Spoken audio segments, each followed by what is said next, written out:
নমস্কার বন্ধুরা, জঙ্গলমহল ভিলেজ ফুডে আপনাদের সকলকে স্বাগত। বড়দের প্রণাম এবং ছোটদের ভালোবাসা জানাই। আশা করি সবাই ভালো আছেন। আজকে আমি আবার চলে এসেছি দুর্দান্ত স্বাদের একটি রেসিপি নিয়ে। দেখুন, এখানে আমি নিয়ে নিয়েছি পাবদা মাছ।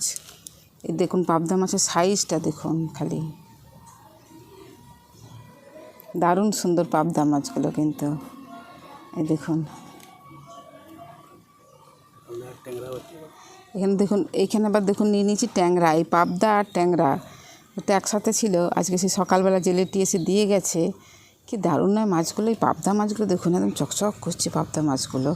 তবে দুঃখের বিষয় এই দুটিই পাওয়া গেছে, এর থেকে বেশি আর থাকেনি তার কাছে। আর এই ট্যাংরাগুলো দেখুন, কত বড় বড় ট্যাংরাগুলো দেখুন। তো আজকে চলুন আমি এই পাবদা মাছের রেসিপি আপনাদের সঙ্গে শেয়ার করব। এই নদীর পাবদা মাছের একদম অনুষ্ঠান বাড়ির স্বাদে পাবদা মাছের ঝাল রেসিপি আমি আপনাদের সঙ্গে শেয়ার করব। তো প্লিজ আপনারা প্রথম থেকে শেষ পর্যন্ত ভিডিওটা দেখুন। তো চলুন প্রথমে মাছগুলোকে আমি বেছে নিই।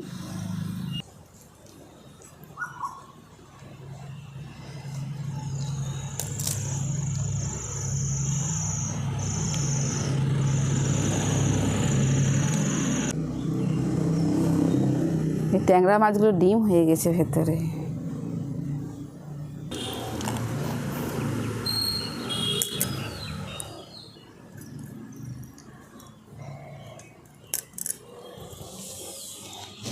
এর আগেও কিন্তু পাবদা মাছের অনেক রেসিপি আমি আপনাদের সঙ্গে শেয়ার করেছি, কিন্তু আজকে আমি যে রেসিপিটি শেয়ার করব একদম অনুষ্ঠান বাড়িতে যেরকম পাবদা মাছের তেল ঝাল রেসিপি হয় ঠিক সেরকম।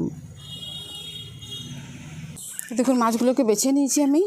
মাছগুলো বাছা হয়ে গেছে। আর এই পাবদা মাছ ট্যাংরা মাছ বাছতে খুব একটা বেশি সময় তো লাগে না। মাছগুলো বাছা হয়ে গেছে। আর এই পাবদা মাছটা না গাটা চকচক করছে একদম। চলুন এটাকে ধুয়ে নিয়ে আসি এবারে।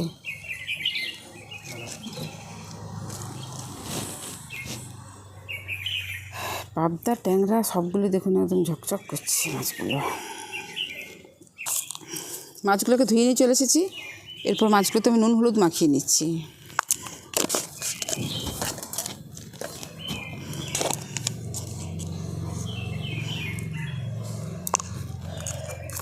দেখুন নুন হলুদটা মাখানো থাক। এরপর আমি এই রেসিপিটির জন্য একটা মশলা বেটে নেবো। আমি এখানে নিয়ে নিচ্ছি কালো সরষে। আমার কাছে কালো সরষে ছিল তাই কালো সরষে নিয়েছি। আপনারা দুরকম সরষে মিশিয়েও নিতে পারেন, আবার শুধু সরষে শুধু কালো সরষেও নিতে পারেন। আমি এটাকে আগের থেকে ধুয়ে নিয়েছি, ধুয়ে এরকম ছাঁকনিতে করে ছেঁকে নিয়েছি। এরপর আমি একটু শিলের মধ্যে দিয়ে দিচ্ছি।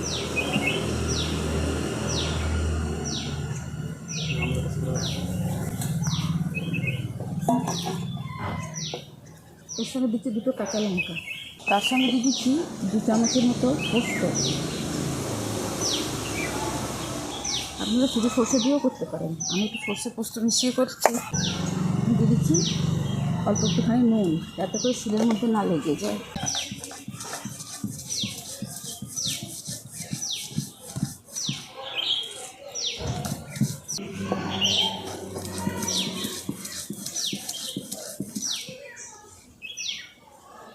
দেখুন সর্ষে পোস্তটা বাটা হয়ে গেছে। সর্ষে পোস্ত কাঁচা লঙ্কা এটাকে তুলে নিচ্ছি।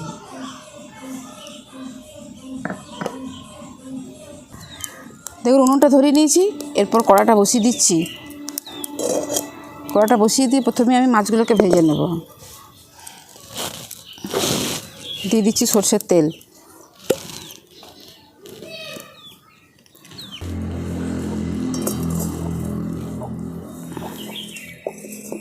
দেখুন পাবদা মাছ হচ্ছে ভীষণ নরম মাছ। এই মাছগুলো মানে যখন ভাজবেন তেলটাকে খুব ভালো করে গরম করতে হবে, তা নাহলে কিন্তু কড়ার মধ্যে লেগে গেলে মাছগুলো ভেঙে যাওয়ার সম্ভাবনা থাকে। এরপর এই তেলের মধ্যে আমি অল্প একটুখানি নুন দিয়ে দিচ্ছি। তাহলে কী হবে, তেল মানে মাছটা যে ফাটে বা ছিটকাবে না, আর কড়ার গায়ে লেগেও যাবে না। এরপর দিয়ে দিচ্ছি বেছে রাখা মাছগুলো।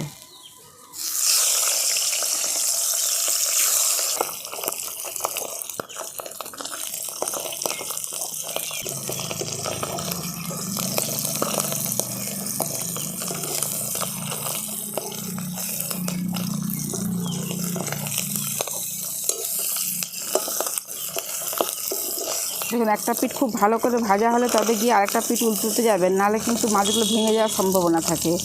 আর এই মাছটা ভীষণ নরম, ওই জন্য একটু কড়াতে নুন দিয়ে দিয়েছিলাম। এর ফলে কী হয়েছিল দেখুন, কড়ার গায়ে লাগবেও না আর এই মাছগুলো ফাটে তো, সেটাও ফেটে বেশি দূর ছিটকাবে না।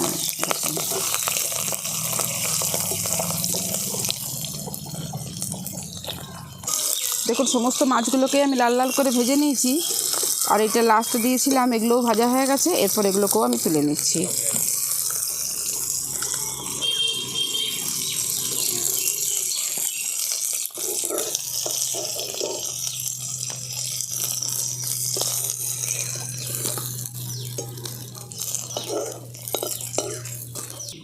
মাছগুলো ভাজা হয়ে গেছে, তুলে নিয়েছি।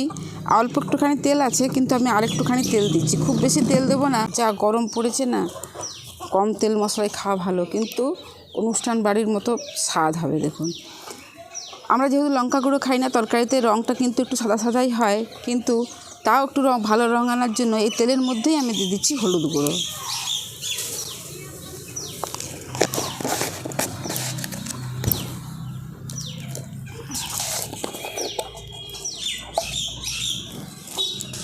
আমি পোস্ত বাটার সময় নুন দিয়েছি, আবার আগে মাছ ভাজার সময় তেলে নুন দিয়েছি, অল্প একটুখানি তেলে নুনটা দিয়ে দিচ্ছি।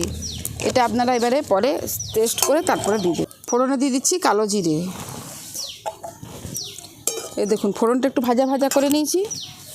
এরপর দিয়ে দিচ্ছি, দেখুন একদম খুব ছোট্ট ছোট্ট কুচি কুচি করে কেটে রেখেছি আদা। এই আদার টুকরোটা দিয়ে দিচ্ছি।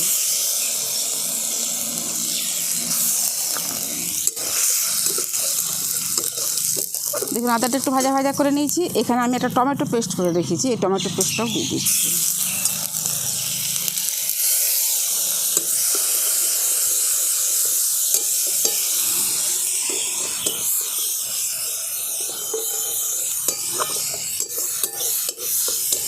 এটা একটু ভাজা ভাজা করে নিলাম। এরপর এই যে মশলাটা রেখেছি, মশলাটা আমি একটু জলে গুলে, এই বাটিতে যে জল আছে সেই জলের মধ্যে গুলে নিয়ে আমি এর মধ্যে দিয়ে দেবো। কারণ সর্ষে বা পোস্ত ওটা না কষলেও চলে, আমি এইভাবে জলে গুলে আর এর মধ্যে দিয়ে দিচ্ছি।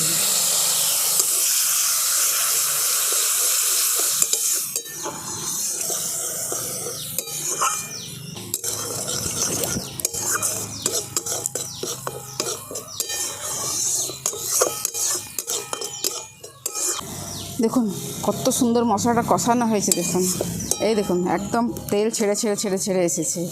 এরপর আমি এটাতে জল দিয়ে দেবো।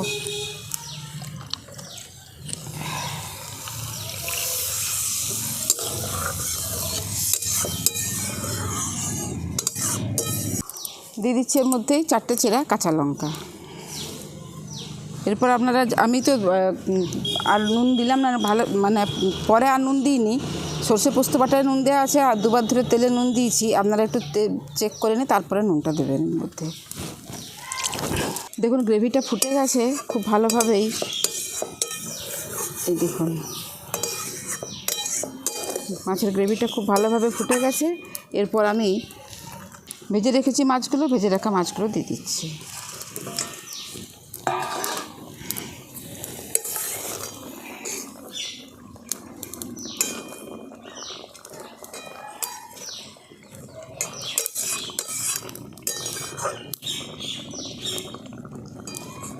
দেখুন গ্রেভিটা খুব ভালোভাবে ফুটে গেছে মাছটা দেওয়ার পরে।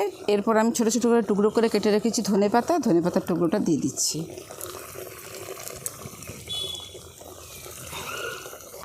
প্রত্যেকে দিয়ে দিচ্ছি অল্প একটুখানি সর্ষের তেল। যে কোনো সর্ষে বাটার ঝালে যদি অল্প একটু সর্ষের তেল দেওয়া হয় না, তার স্বাদটা কিন্তু ভালো হয়।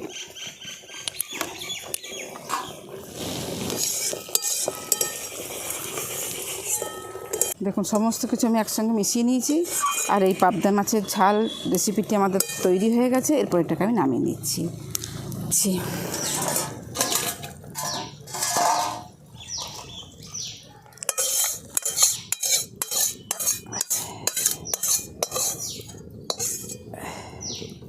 দেখুন তৈরি হয়ে গেল সর্ষে পোস্ত বাটা দিয়ে একদম নদীর পাবদা মাছের অনুষ্ঠান বাড়ির মতো তেল ঝাল রেসিপি। আর একটু অন্যরকমভাবেই রান্না করলাম। তা আজকে রেসিপি কীরকম লাগলো অবশ্যই আপনারা কমেন্টে জানাবেন, আর বাড়িতে ঠিক এইভাবে বানিয়ে খেয়ে দেখবেন কীরকম লাগে। ভালো লাগলে জঙ্গলমহল ভিলেজ ফুড চ্যানেলটিকে লাইক, কমেন্ট, শেয়ার করবেন এবং প্লিজ সাবস্ক্রাইব করে দেবেন। পাশে থাকা বেল আইকনটি প্রেস করবেন সবার আগে নোটিফিকেশান পাওয়ার জন্য। প্রত্যেকেই ভালো থাকবেন, সুস্থ থাকবেন, সাবধানে থাকবেন। আজকের ভিডিওটা আমি এখানেই শেষ করছি। আবার আপনাদের সঙ্গে দেখা হবে পরবর্তী আরেকটি ভিডিওতে।